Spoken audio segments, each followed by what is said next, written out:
Vice President J.D. Vance reportedly planned to hold a strategy dinner with high-ranking Trump officials to discuss their handling of the Jeffrey Epstein crisis, but changed those plans after backlash. For more on this, it's time for a closer look. I don't know if you guys have noticed this, but Donald Trump clearly has no interest in doing the job of president. Like, he likes the perks of the job, like the free house and the immunity from prosecution, but he doesn't seem to know or care what his own administration is doing on a daily basis. He's more interested in pursuing his true passion, interior design. The president has taken great interest in renovating the White House, and the latest renovation is the East Wing. He's talking about constructing, beginning in September, a 90,000 square foot ballroom. It is the new State Ballroom, and you can see from the renderings here from the White House, is expected to be about 90,000 square feet. Much in the president's style, gold and crystal chandeliers, gilded Corinthian columns, coffered ceiling with gold inlays as well. They've wanted a ballroom at the White House for more than 150 years, but there's never been a president that was good at ballrooms. I'm really good. In the first term, I said, you know, if I get another shot at this, I'm going to do a ballroom. I was pretty busy in the first because I was running the country. What? Then what are you doing this time? Why are you describing the duties of your current job in the past tense? In the first term, I was busy running the country, but now I'm fully checked out, and I'm like a high school senior who already got into college. I'm falling asleep in class and saving up my energy to plan this incredible prom. Also, for senior prank, you guessed it, I went on the roof.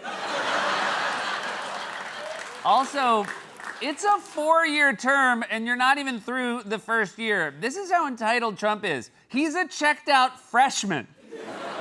But I have to go back to this. They've wanted a ballroom at the White House for more than 150 years, but there's never been a president that was good at ballrooms. Well, you know, we've never had a president who's good at ballrooms because we don't need a president who's good at ballrooms. If we wanted a ballroom, we could just hire someone to build one. You know, if I heard the White House had mice, I wouldn't vote for a president who was good at extermination or, you know, a cat.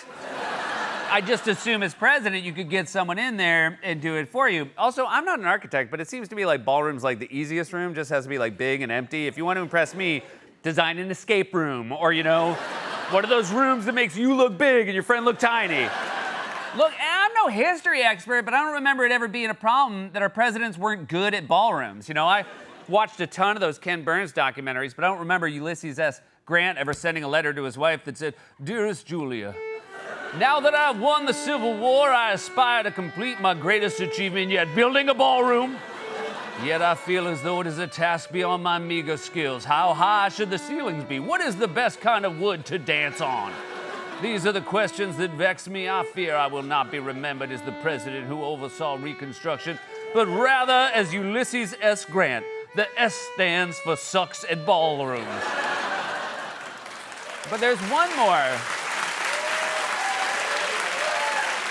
There's one more part of that clip that I want to revisit. In the first term, I said, you know, if I get another shot at this, I'm going to do a ballroom. That's what you took away from your first term. You left the country in ruins. There was a pandemic, a crime wave, a recession. You didn't want to fix any of that. You're like a drunk driver who walks away from a car crash thinking, you know, if I ever get a chance to drive a car again, I'm going to get a bumper sticker that says, "My other ride is your mom." I swear to God. But Trump only cares about like chandeliers and rooms that can fit chandeliers, as evidenced by the fact that he often has no idea what his own government is up to. For example, when he illegally bombed Iran, he had to be informed by reporters that his own intelligence director had said Iran was not developing a nuclear weapon. What intelligence do you have that Iran is building a nuclear weapon? Your intelligence community has said they have no evidence that they are at this point. Well, then my intelligence community is wrong. Who in the intelligence community said that? Your director of national intelligence, Tulsi Gabbard. She's wrong. I love how he asked who in the intelligence community said that, and the answer is the director of national intelligence. Like, who did he think they were going to say? Was it that intern Trevor? Because don't believe a word Trevor says. Also, why hasn't he fired Tulsi Gabbard? Because being wrong about whether Iran is building a bomb seems like a major problem for someone whose job it is to gather intelligence. Like, what does she write about? You know, she always knows which streamers have which shows. And You know, if I say I'm hearing a lot about Nine Perfect Strangers, is that on Netflix? She jumps right in. She says, sir, that's a Hulu show. And, you know, it's saving me a lot of time. It really is. You know, because sometimes on Netflix, you enter the show and it fills in the show and they don't have the show. Very cruel when Netflix does that, and we are going to be looking into it. Then there was the time a reporter had to explain to Trump what his FBI director was doing, and Trump couldn't even understand his own conspiracy theory nonsense. Kash Patel reportedly found burn bags of Russiagate materials, and we'd love to get your thoughts on that. He said what? Burn bags of Russiagate materials that FBI supposedly found. I don't know that. I don't know what you mean by that statement. Say it. Bags full of Russiagate A documents. bird bag. I thought you said appointed a man named Bird Bag. No. You know he was getting excited because it would be so fun to know someone named Burnbag. You know, because then you could write their name using emojis. You know, a little fire for burn, a little briefcase for bag. What up, Burnbag? This is the best. I wish all my friends were emoji nouns. And then on Wednesday, Trump was asked about his health secretary and Men in Black skin suit, RFK Jr.'s decision to cancel $500 million in contracts for vaccine development. And again, Trump seemed to have no idea what the reporter was talking about. You were the driving force behind Operation Warp Speed, these mRNA vaccines that are the gold standard. Now your health secretary is pulling back all the funding for research. He's saying that the risks outweigh the benefits, which puts him at odds with the entire medical community and with you. What is going on? Research on what? Into mRNA vaccines. Well, we're going to look at that. We're talking about it. What do you mean you're going to look at it? It's already done. For a guy who watches cable news all day, you sure seem caught off guard by the news.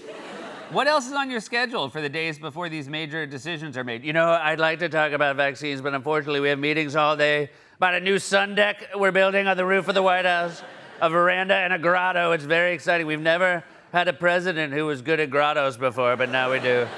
That's why I was on the roof the other day making weird I was describing the shape of the Playboy bunnies I want to invite to the White House grotto.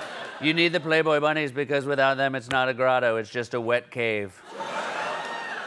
Trump went on in that answer to say, we're on to other things. So what else is the administration up to that's so important it takes precedence over making vaccines? We take you now to the moon, where the Trump administration has a new plan to build a nuclear reactor. Acting NASA Administrator Sean Duffy is set to announce the agency is fast-tracking plans to build a nuclear reactor on the moon. We want to start bringing assets to the moon for future astronauts when they get there, and then turn on our energy source.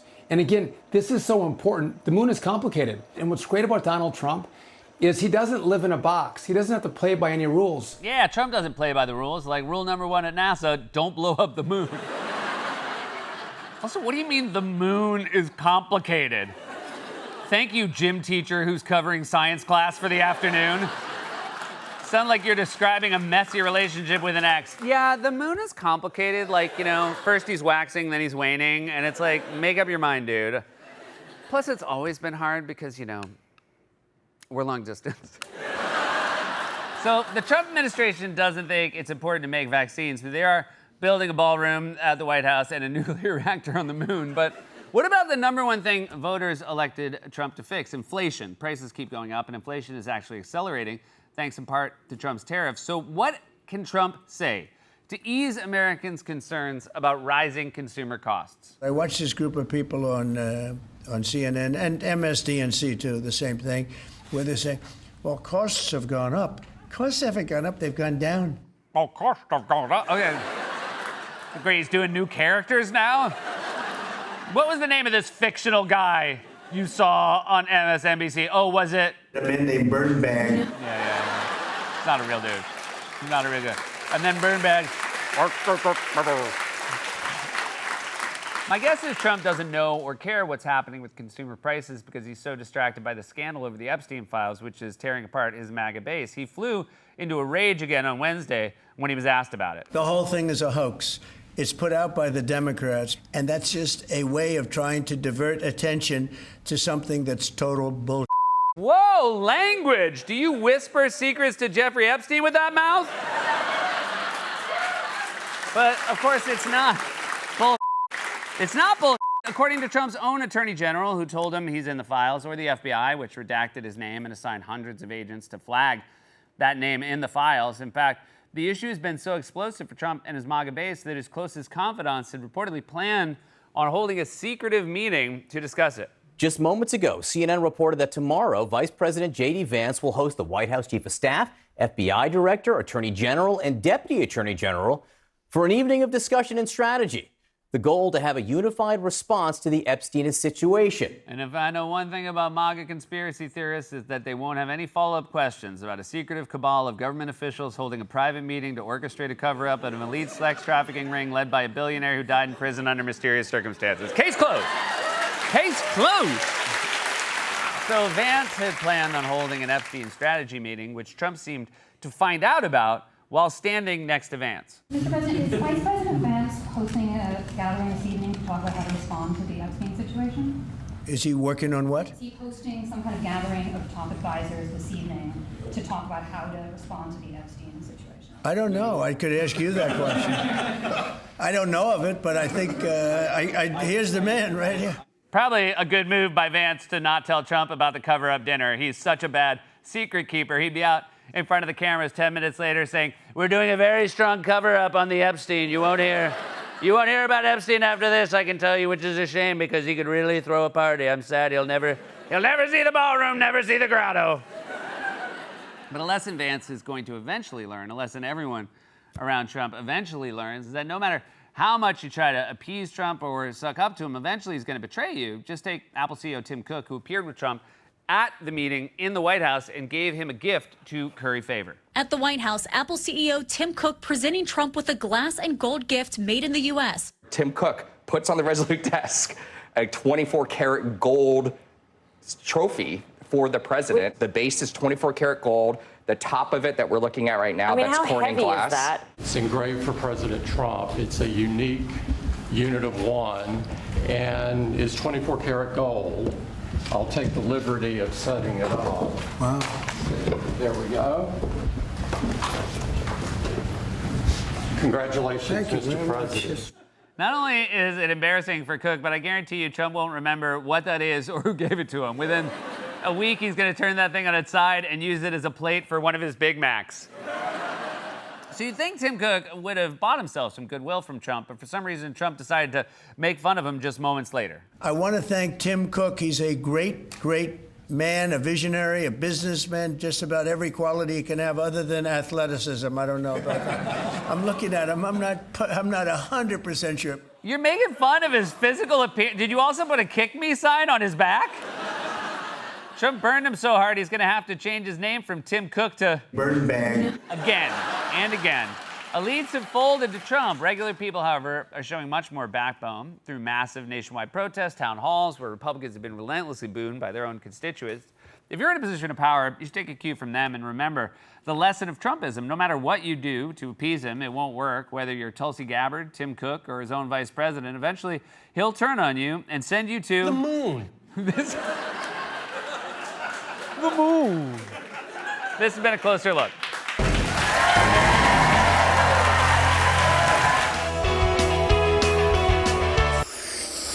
Thanks for watching.